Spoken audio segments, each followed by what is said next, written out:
Okay, we are live. All right, hello everyone. My name is Hershey Goodladona. I am the webinar and corporate outreach lead for UT Dallas's Global Mobility Club. Thank you all for joining today. I want to start off by giving a short introduction to the Global Mobility Club and what we do on campus. GMC's purpose is to bring awareness to the global mobility industry. We provide advice on campus engagement as well as career opportunities for our students, and we host diverse events every semester, which include our case competition, which do stay tuned for next semester, career panels, as well as the webinar series. So we hope that through our events, students can explore a potential career path that they may not have explored before. All right, so today we have a wonderful speaker with us. She's all the way from Dubai, Shikha Tyagi from HPE, to talk to us about data privacy in the global mobility industry. So with that, I will hand it off to her. Thank you so much, Hershey. Really excited to be here. A little bit about me before we get started. I'm Shikha Tyagi. I have about 16 years of HR experience. It's mostly quite widespread. I like to create more experience breadth-wise as much as look at different areas like organization development, learning and development, talent, HR shared services. And most recently, in the last 5 years, I have tried learning the HR compliance area. And it's been a very interesting journey because it really is like being on the other side of HR while you're in HR. And that's a very different positioning with its own challenges.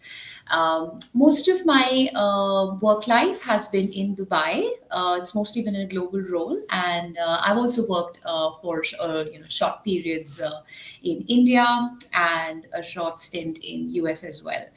Um, all right. So personally, I'm a creative nut. I love doing home styling, designing food, and particularly I'm very passionate about traveling, especially safaris.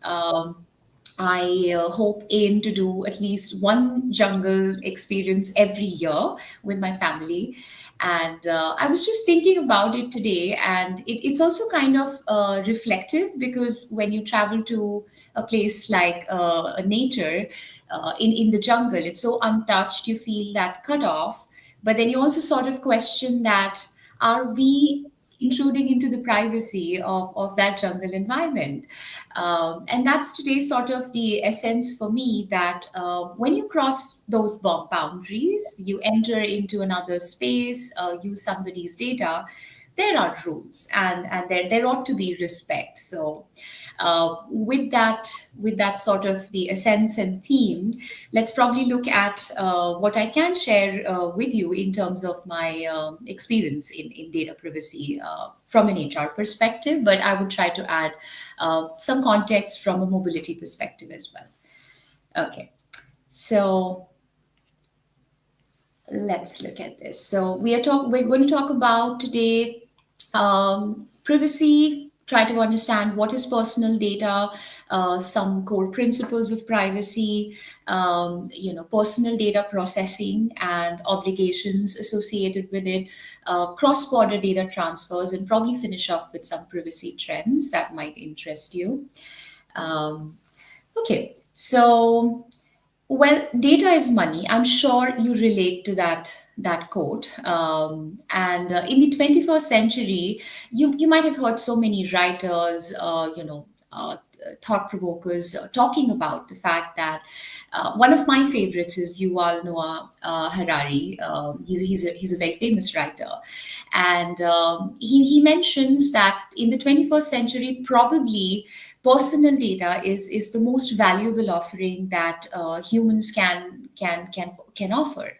And it is realistically so true. That's what we see happening around us. He also quotes about data religion, which is everything that you say, everything, every action, every word is kind of getting added to the big data flow, and the algorithms are watching you. It's a bit of a data dilemma here that when we're a part of this dataism, we like it because it brings us convenience, it offers us more options. But at the same time, it's also somehow taking that authority and control away from how we want our data to be exposed and how we want it to be used, which is why privacy today is an extremely important value, and it's a part of our professionalism, whatever career function we belong to, whatever industry we would belong to. Understanding privacy and having a focus on it is extremely important. So let's start by understanding what is privacy. Now, you may have your own perspective about what is privacy, but certainly you might recognize that it's an individual right which is formally recognized around the world. There are several data privacy regulations. Over 160 countries have a formal data privacy regulation that makes it a formally recognized right. Also, something very important to understand that with the upsurge of data privacy and awareness around it, individuals are aware, they're asking questions, they have expectation for you to be accountable when it comes to privacy. And in parallel, over the last several decades and in the last half a decade, with the adoption of technology, specifically AI in the last 5 years, the relevance of talking about privacy has only increased. The accountability has increased. So organizations are, it's extremely critical that organizations are demonstrating that responsibility, they're fulfilling the obligations. There is privacy by design at the crux of everything that you do when you touch personal data, and there's elevated risk that they need to manage. You might have heard that recently large organizations like Uber or Clearview have been imposed with heavy fines from data privacy authorities around the world. So I think at that note, I would just move to the next slide by saying that privacy is something that you cannot ignore today. And just adding to that, the fact that you might be familiar with GDPR. So GDPR came to life in 2018. Pre-GDPR, there was existence of data privacy laws, but with GDPR, what happened is the data privacy regulations became more structured, more comprehensive. There was introduction of some fundamental concepts, and over the years, GDPR sort of set a gold standard.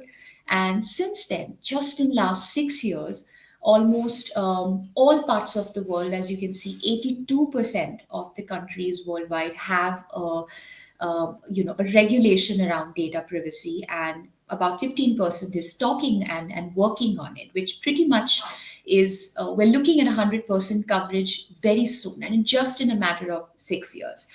Um, and at the same time, while we're just in 6 years into GDPR, the AI boom, the doubling and tripling of the demand for AI, it's and the AI regulation starting to kick off from last year. This year, we saw the EU AI regulation coming to life. It's becoming even more critical, and there is anticipation that there can be intersects in terms of how the regulations really cross paths and how then the intricacies of it needs to be managed, which is why we're not just talking about coverage in terms of data privacy laws. Parallelly, very soon we'll start seeing that regulations like GDPR might even start to refurbish, to make sure that they have coverage for the technology, the AI especially. So, and there are already talks about a GDPR 2.0, UK GDPR 2.0. So again, just re-emphasizing the fact that privacy cannot be ignored. Um, I'm sure you relate to that picture.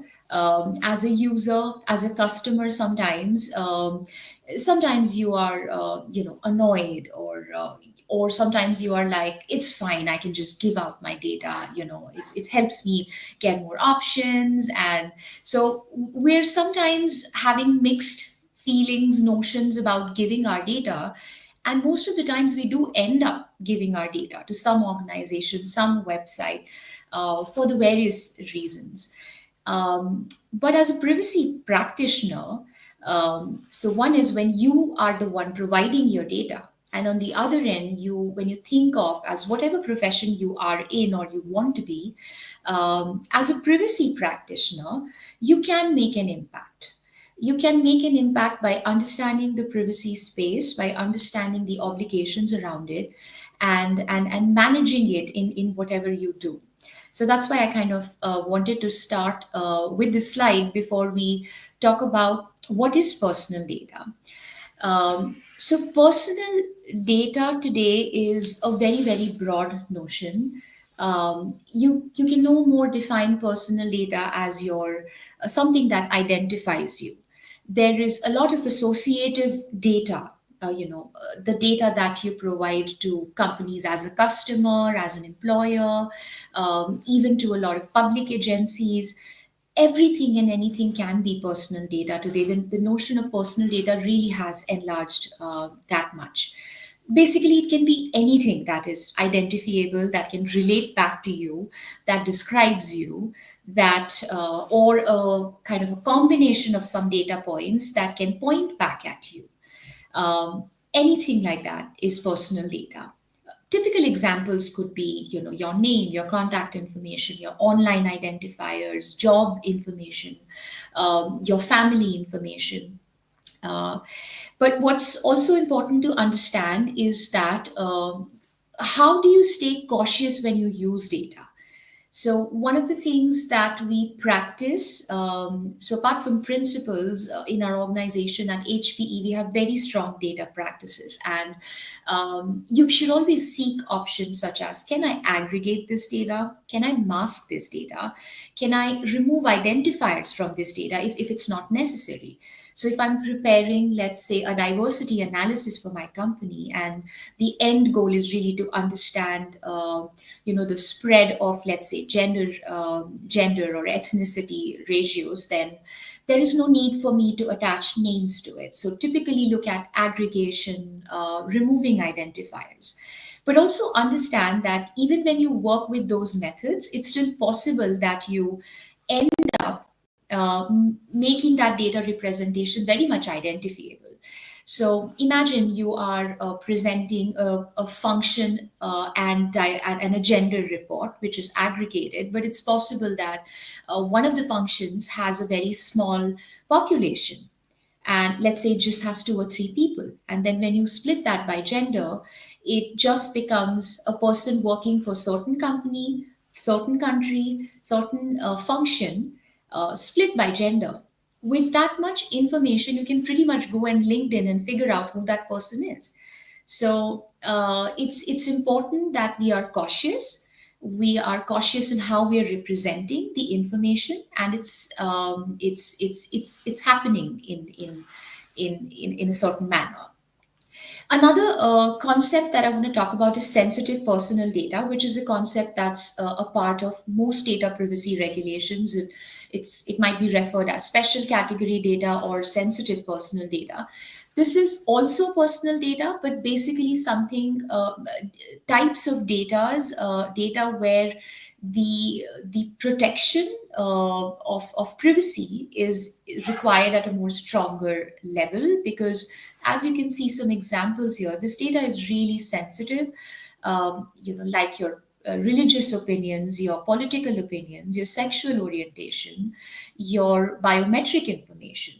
All such information is more sensitive in nature, and therefore it requires higher safeguards, such as consent. So we'll talk about the various purposes for which we process data. We may need to process data. And one of the grounds on which you can process data can be consent. And especially when you're processing sensitive personal data, you might find yourself collecting consent for such situations. So a little bit more about personal data. Um, it's recommended to use de-identifying practices for personal data. The two that I wanted to cover today was anonymization and pseudonymization. Very simply differentiating them, anonymization is a way of using processing personal data in which you can completely anonymize the individual such that it's completely irreversible. You collect such data and there's no way you can track back their identity. A typical example would be, let's say a mobility satisfaction survey or an engagement survey conducted by an employer. um, and it's possible that the way you collect data when you about an individual when they're responding, they are completely de-identified and their responses cannot be associated back to their identity. um, so wherever possible, wherever relevant, it's recommended to use such mechanism. It'll also instill trust in people, especially for surveys. Pseudonymization is also kind of de-identifying, but technically it would be possible to track back the identity of an individual. Now, this makes your personal data more guarded and secure, but at the same time, it would still be personal data because if someone wants to, the identities can be tracked back. The classic example could be chatbots, and we are using chatbots pretty much everywhere. I'm sure in the space of mobility as well. Some of your suppliers might be using some kind of support chatbots. And I would take an example of a recent chatbot that we've set up within HPE for HR support. And what we did was we did use pseudonymization. So when the chat works, for that component, maybe the individuals can be identified. But when we look at the chat transcripts in the backend to, let's say, make some analysis for improving experience, etc., it is not necessary we know their name, and that is where you can apply pseudonymization. You can mask the identities with, let's say, an alphanumeric ID. Or when we kind of collect more information about their chatbot usage behavior, that's sort of monitoring them, and that becomes a more sensitive area to link with personal data. That's where maybe, if it's possible, technically, you can probably adopt anonymization. Because again, you're interested in a pattern of behavior, you're not interested in the names of the individuals. So the bottom of the story is that where it is impossible to work on something without personal data with a valid purpose, with valid privacy safeguards, personal data can be used. But wherever there are methods and means of de-identifying, it's healthy to practice that, it's recommended to practice that. Okay, so now let's talk a little bit about the global privacy principles. Now, this is the way I've structured them for our talk today. It kind of covers some core principles of privacy, and also some concepts of data privacy regulations. But put together, I really, as a privacy practitioner, I often call them as my guiding light in any situation. If you are struggling to find an answer, or even if you don't know what are the right questions for me to ask before I use personal data, I would say looking at these principles would be just the way to guide yourself. So I'll take a moment to speak about each one of them. Acting fairly and lawfully, I would say that is the core, that is your starting point. Whenever you're looking to collect personal data or use personal data, or you're thinking about privacy, it is the most important thing to think what is the purpose for which you are processing your data, and what is the lawful basis for you to do so. So, most data privacy regulations provide for a legal, a lawful basis on which data processors can process data. And some are bulleted here, such as fulfillment of an employment or maybe a consumer contract, regulatory requirements, which could be global or local, pursuing some legitimate interests. Now, this is a lawful basis that's not available in all regulations, but it is available in quite a few significant ones, including GDPR. And then there can be consent that could be a lawful basis. And some regulations may have other lawful bases as well. For example, acting for an emergency, such as a pandemic. So, for different processing, your first step should be to identify what is your purpose, and my purpose associates best with which lawful grounds for me to conduct this processing. So, for example, in the space of mobility, if you are managing, employees traveling on assignments, EU has the PWD requirements, Posted Worker Directive requirements, for which you do require to collect personal data, which might be also some data points which is on top of the data that you already have about the individual within the company, but you would still go ahead and collect it because you're honoring a regulatory requirement there. So that's just one example. Or in case of COVID, typically as a company, and I'm sure many companies, we avoid or minimize collection of health data. But when it came to the pandemic, we did come up with a COVID policy, a vaccine policy, and depending on the local requirements in the company, if it was mandated by the government or not, we were in a situation where we had to do some data collection, but it was associated with a strong purpose and the right lawful basis.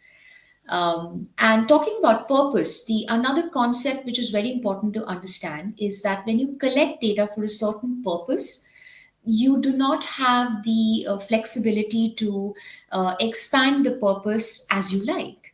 So if you've collected data for a purpose A, it must be used for purpose A. It should not be used for the expanded, increased, or purposes of different intent altogether. That is something that's a part of most privacy regulations and specifically called out in various regulations as well.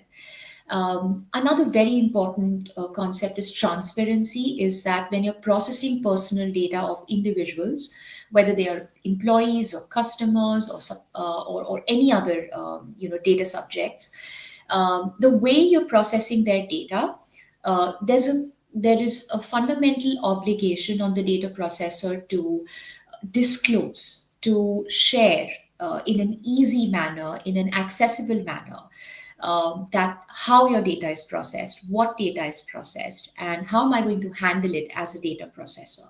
So whether it is you using your data for mobility purposes, or how we use personal data in HR for employee programs, or any purposes, it's an obligation for a processor to have maybe a disclaimer, a notice, a data privacy statement available in a visible, accessible manner and written in an easy language that makes it easy for an individual to understand what exactly is happening to my personal data. Um, and naturally, that points towards the minimization of data that we collect, and the integrity. So the concept of minimization is connected to what we spoke about. So just like you limit to your purpose, we must also limit to the quantity of data that we collect. It's basically about collecting only as much data as it is necessary for meeting the purpose that you have defined and for which you have a lawful basis. So, in a way, you see it's all interconnected. And then you have a natural responsibility of making sure that the data is secured. You minimize risks. Especially I want to talk about data privacy incidents or breaches. There needs to be strong organizational measures with which you kind of keep your data secure in the first place. You make sure you have you work on avoiding data privacy incidents, And certainly in cases where they cannot be avoided because of external threats, human errors, and there is, loss, damage, unlawful usage of data because of any external or internal external threats or internal errors, then again there is a fundamental obligation for processors to notify the people who have been impacted. In some cases, it's possible that there's requirement to notify data privacy authorities or other regulators in various countries. And this can be a very complex topic because different countries, different data privacy regulations may have different complications, different obligations of reporting incidents. So again, it's a complex matter, and something which is very important to attend to. Um, Another one, access rights. So again, every data privacy regulation has a set of data subject rights, and these are rights such as right to request access to data, right to request deletion of data, right to port data from one place to another, right to edit data, and it's something that um, it can be extremely complex at an operative level. Just imagine how much data a company would have about an employee or a frequent traveler in a company, how much data you would have about a frequent traveler who's maybe also an employee, which could be sensitive in nature. It could be in multiple systems. It could be with various suppliers. It could be in various locations. And it could be managed by so many different touch points, different teams. And imagine an individual approaches a company and demands access to, their personal data. It really is like stirring up the entire data ocean that you have in the company. So today, to be able to meet that obligation in the data privacy regulations, to be able to respond to these data subject requests, we need to make sure that processes and subject matter experts are identified, set up to be able to have a response ready for such requests. And in many countries, the response time for such requests can be extremely short. For GDPR, it's about 30 days, but there are regulations like in Brazil, the timeline is even shorter. There are timelines of even 7 days, 15 days, depending on the regulation. So it's a very challenging aspect to manage. Um, Another topic, data sharing and onward transfer, and we'll talk more about it in another slide. So I'll probably keep it short here. Accountability and regulatory compliance. At the end of the day, all the concepts that I spoke about so far, these are not these are not just general concepts. These are concepts that are obligations formally included in most data privacy regulations, and the end goal certainly is to demonstrate that accountability as a data processor and make sure that you are compliant with the data privacy regulations and across the globe. And that's pretty much the role I have in HR with HPE, to manage the readiness. One big component being the readiness, the preparation of HR for processing data in various elements and processes and projects. And the other part is managing compliance with data privacy when it comes to HR processing activity. Last one being enforcement and oversight. As you might have gotten a sense by now that this is something that requires a formal governance. And at an organization level or at a function or a team level, it's recommended, it's critical that organizations have a model which probably has an oversight team, probably a privacy office, and connecting points into the various parts of the organization, a framework, processes, and also a policy or policies for the different types of individuals about whom you have data. So those are some of the most important concepts or principles in privacy that I think are the best introduction when we talk about data privacy. With that, let's talk a little bit about data processing, and probably that would be the best way to kind of stitch everything together that I have been sharing so far. Um, so this is a very funny image for me. I'm sure we feel that way sometimes when we see our data being used in different ways, of which maybe we haven't been checked for, we haven't provided a consent.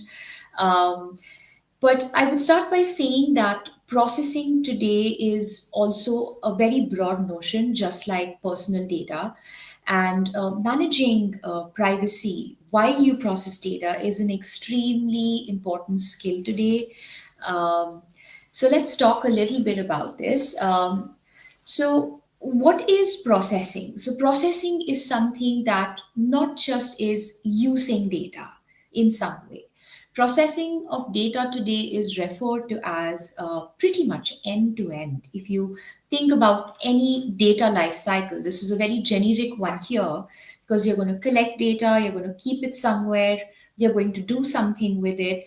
You might share it with teams and different parties, and eventually the obligation to destroy it. And now you might go over that life cycle for various purposes in the mobility space or whatever space.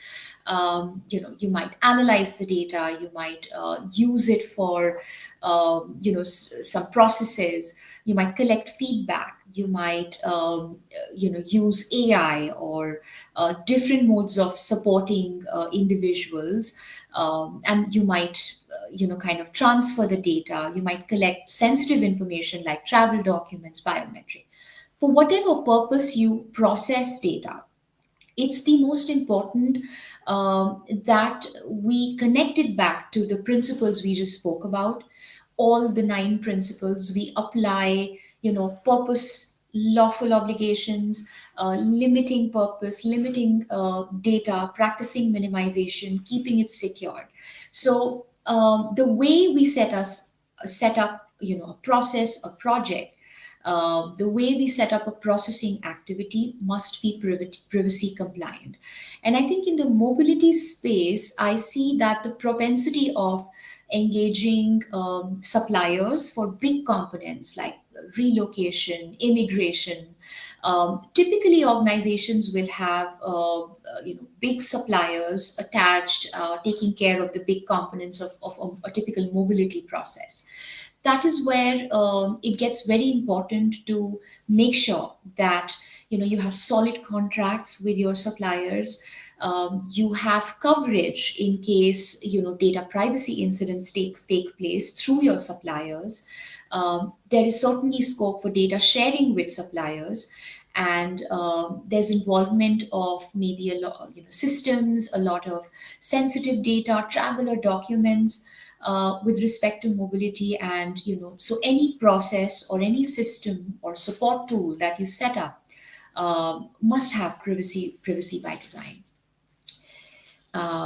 So with that, let's probably talk about another concept. One of the last here is cross-border data transfers. So again, it's not just the only most important concept, when we talk about data privacy, but it's certainly one of the most hot topics, a complex one to break down, something that I assess mobility in the space of mobility, even in the space of HR. It would happen a lot because organizations will typically need to transfer personal data across geographies. It could be within the company to different entities in different locations, or team members sitting in different locations, or even external third parties. So there can be a chain of data, and that data can jump from one geography to another geography. And in the privacy governed environment today, you cannot do it with free will. It's not a free way. It is very much a digital society, but it's not a free way when it comes to are you authorized to do so.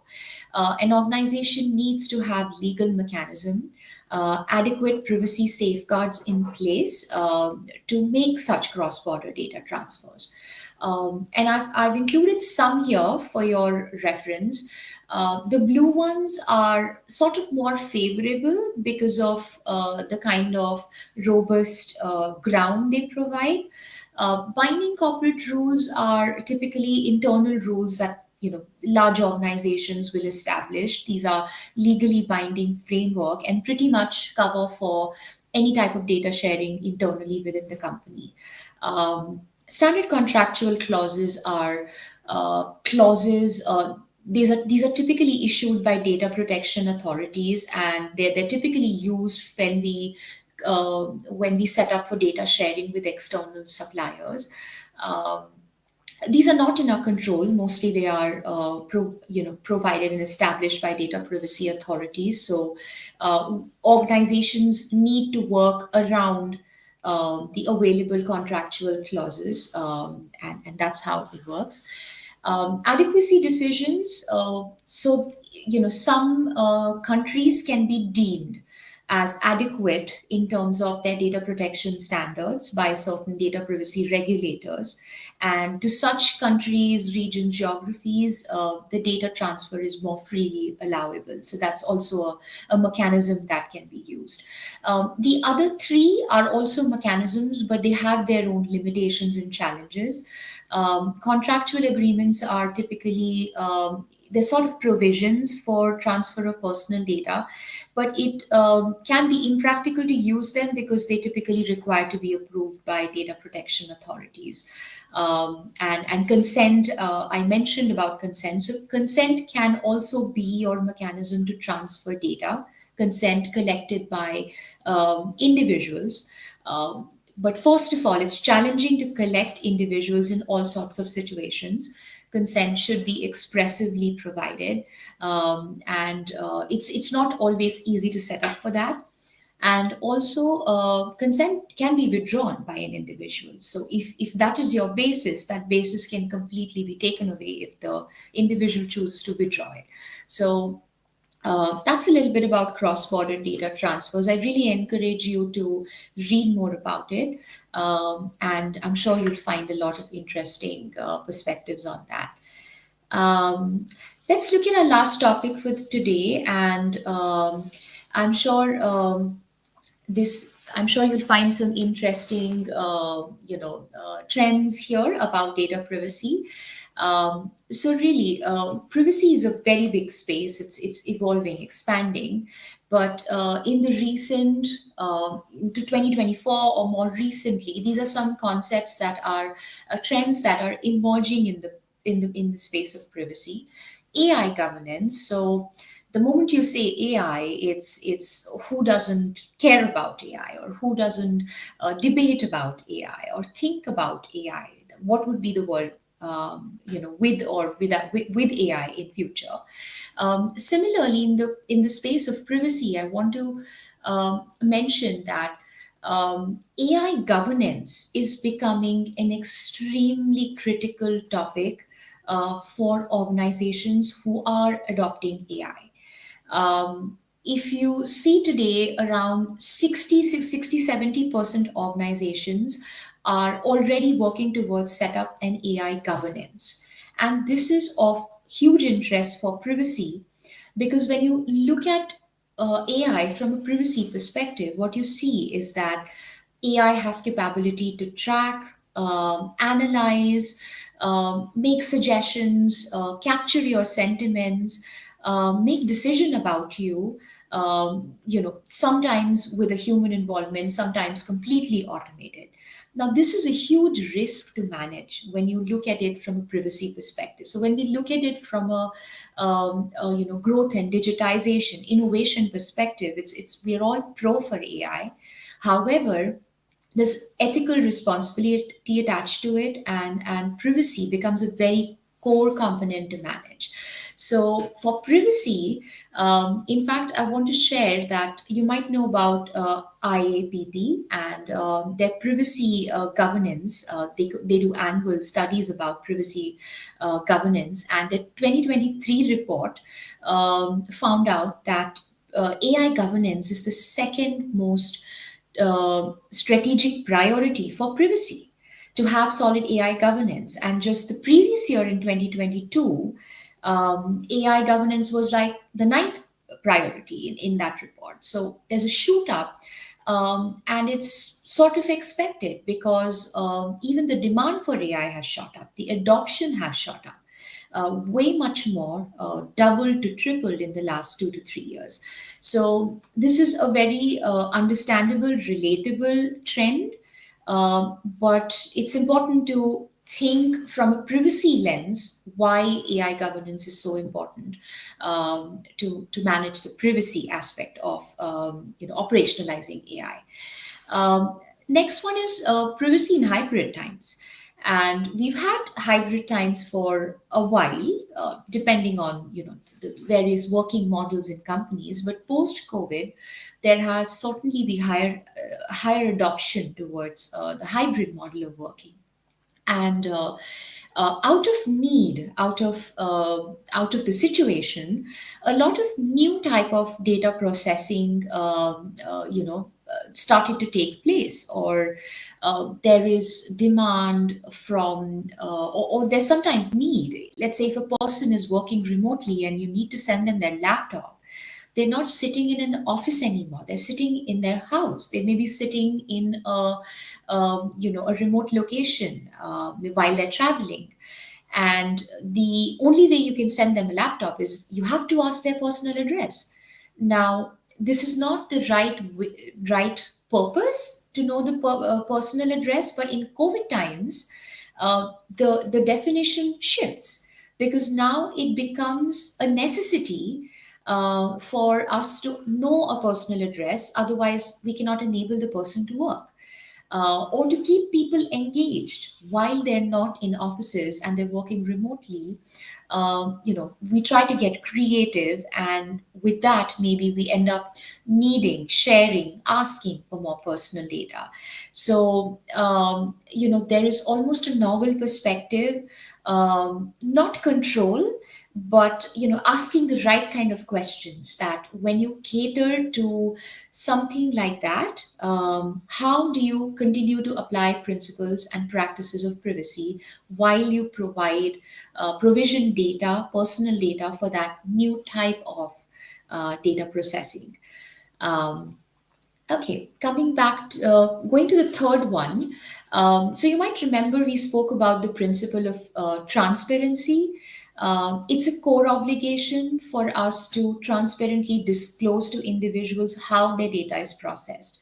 So now imagine there's transparency, there is data subject rights. So that ends up into so many data privacy notices, processes for somebody to log a request for accessing their data or deleting their data, or raise or escalating privacy related issues. So suddenly, now, and also a core obligation is to make sure that all of this is placed somewhere centrally in a convenient manner, easily accessible. Now that leads into need for almost having like a user experience, a design to a user experience. So the trend is about acquiring, buying platforms who can provide a centralized tool, for users to go and, let's say, raise their concerns, or formally submit their requests to an organization, or maybe look up processing data processing notices, or go through employee privacy policies. So the trend is that, through a centralized experience, we put everything privacy in one place and make it convenient for uh, data subjects. Talking about technology, and going back to the principle of security, there's certainly trend, upsurge in how technology can be leveraged to further secure data. So there is technology available in market that safeguards your data while it is in use, and not just while it's resting, while it's in storage. because typically we do have a security mechanism for wherever we store our data. Now, whether it's a system, a SharePoint, or just encryption for your laptops or PCs, that's always in place for most organizations.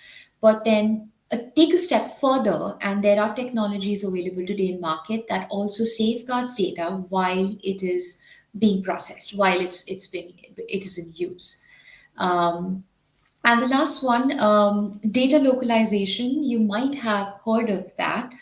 Now, again, we are digital in every way. We're trying to get more and more digital in every way, whether it is, documents or transactional activities, whether it's offering support. We're more and more going digital, but we need to manage an anticipated risk. Many regulations do, and many are anticipated to have requirements around data localization. It's not expansive so far, but it is an important trend. It comes up in the trends because it is highly anticipated that this is something that companies might have to manage. So it's a risk.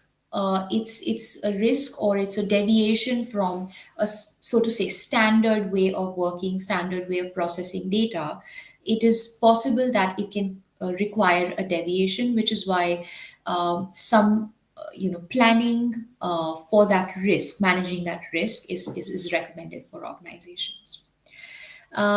With that, we are um, at the end of what I was looking to share today, and I think we're perfectly timed, Hershey. We have enough time for questions if we have any, or any comments, thoughts, or experience sharing.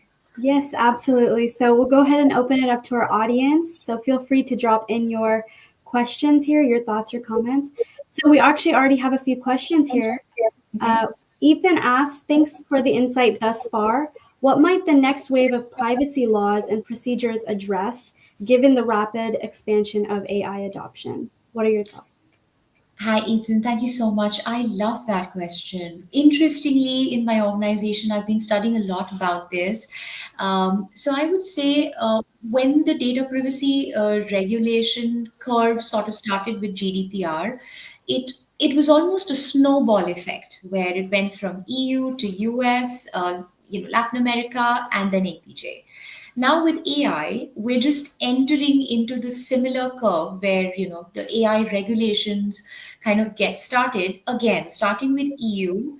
As we anticipate, just like GDPR, the EU AI Act is anticipated to become like the gold standard of EU AI Act.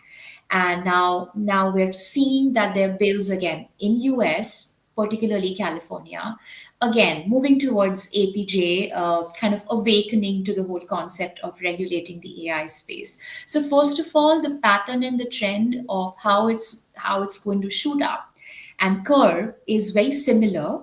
And there's a clear intersect. Like I said, for privacy, it's one of the topest priorities to manage AI governance. And if you see studies from an AI perspective, even from an AI perspective, it is one of the most critical aspects for them to be managed, the privacy risk. One is the ethical risk, the other is the privacy risk. So I see intersection. Um, it might interest you to know that around 57-60% of organizations are privacy offices are taking increasing role in AI governance, or companies are leveraging privacy skills because we've recently in the last 6 years learned to govern privacy. So we're using that governance skill to also govern the AI, which we're starting to get at. So there is crossing paths, intersection.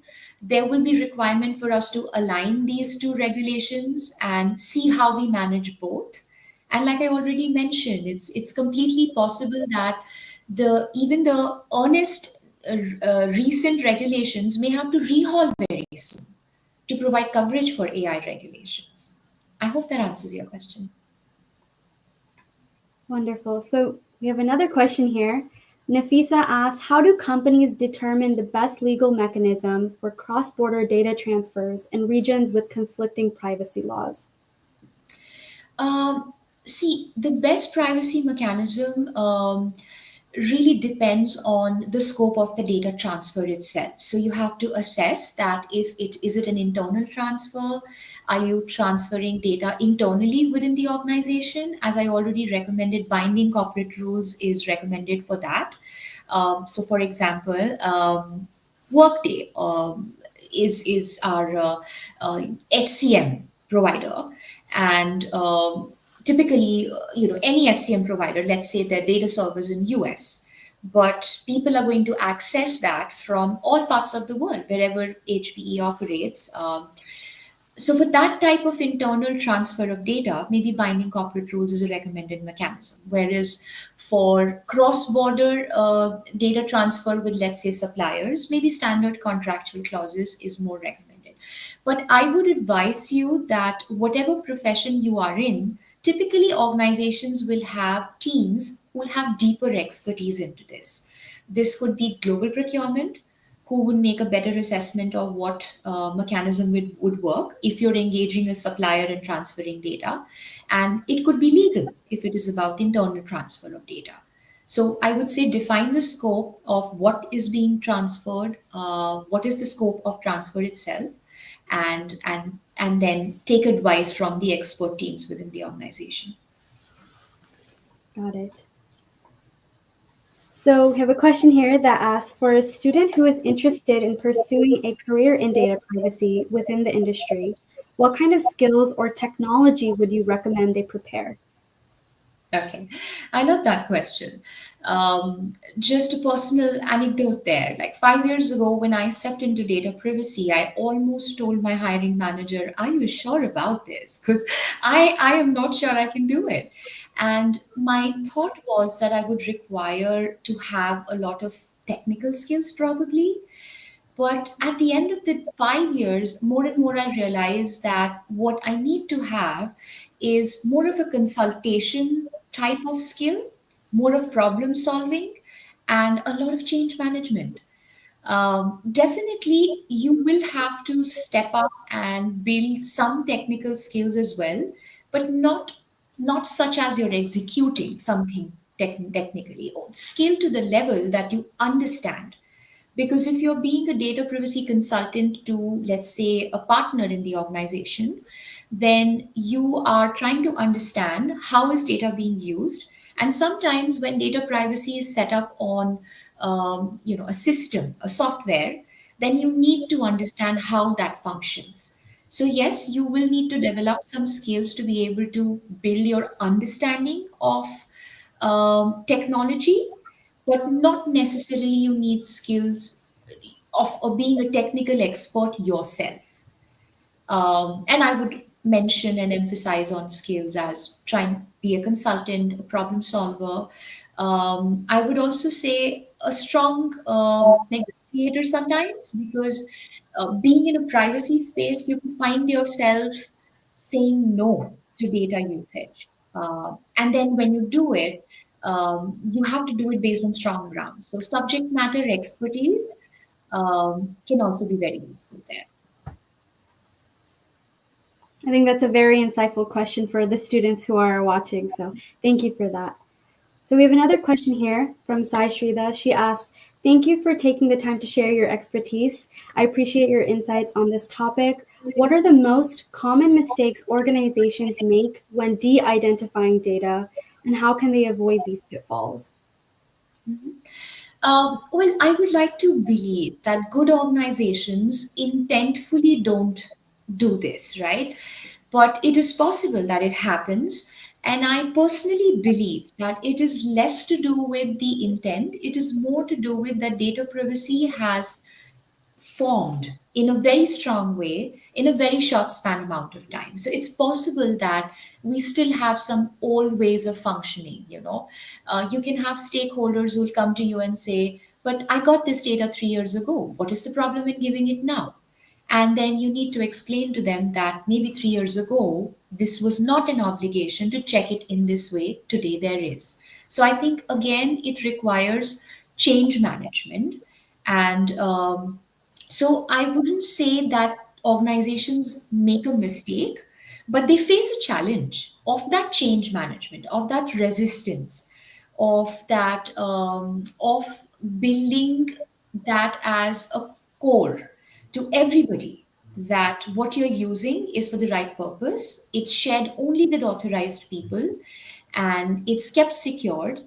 So I feel that is change management for me is a bigger, in reality, I think I have experienced that more. Yeah. Okay. So I have a question here myself that I would like to throw in. So global mobility has a unique aspect to it when we talk about employee relocation.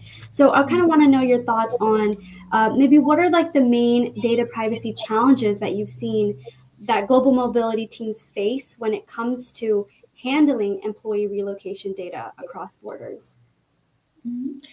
I would say we do apply the standard privacy practices and principles everywhere, whether it's mobility or any other different area in the organization. So, typical challenges would be, I think I mentioned some, that there is certainly handling of sensitive personal data. There's handling for a lot of documentation.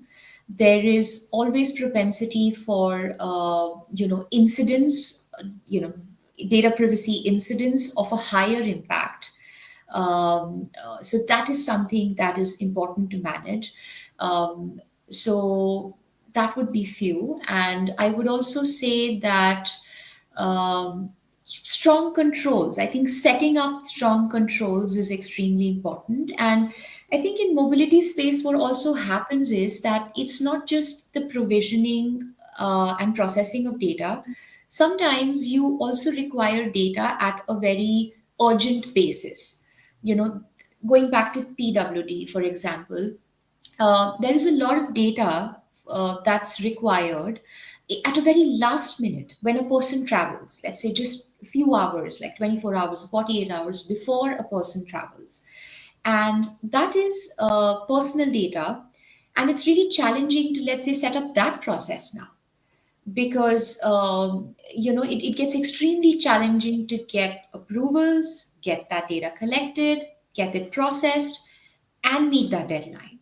So, similar for, let's say, helplines or support lines. Maybe your suppliers are managing those for you to provide, safety, security, or some kind of help and support to travelers. But even then, there could be a lot of technology adoption in that space, so you have to watch that space. And again, there could be sensitive data sharing in that space. So, those would be the few areas. Got it. So we have one last question here that we'll take. So, what are the most common cyber threats to global mobility data, and how can companies guard against them? Again, I would say that cyber threats could be of any type. The whole thing about data breaches or incidents is that we don't know what's coming at us. We don't know how to predict them. We don't know what impact or what size it would be. Um, but typically, for external threats, at least large organizations work at solid organizational level security and safety measures. That would be very key. And I would imagine most organizations would have that. When you engage suppliers, again, you look for similar security standards, you check for those standards when you engage suppliers. I would share with you, not in the mobility space, but a lesson that we learned in with a supplier in a different HR area, is that a huge data leakage happened through a supplier's subprocessor, and that caused such a huge reporting obligation for the company that it went on for months. It costed enormous amount of money to be able to issue those notifications to data protection authorities, regulators, individuals. So we came up with a practice that, how about we talk about coverage with respect to incidents, data privacy incidents with suppliers in the contractual language itself. that we talk about, the coverage of a certain value vis-a-vis the damage impact in the contracts and make the contracts more robust. So, um, yeah, those are some thoughts there. Awesome. So with that, we have reached the end of our webinar. I just want to take a moment to thank Shikha for your time and your expertise. We really appreciate it. I know that I have learned a lot, and I'm sure our audience has learned a lot as well today. So thank you for your time. And as well as for our students, you can keep up with GMC events. We have a lot planned for next semester through our socials on Instagram as well as LinkedIn. And that includes a case competition and recruitment if you would like to join our team. So make sure to look out for that. So with that, thank you all for joining. Thank you so much.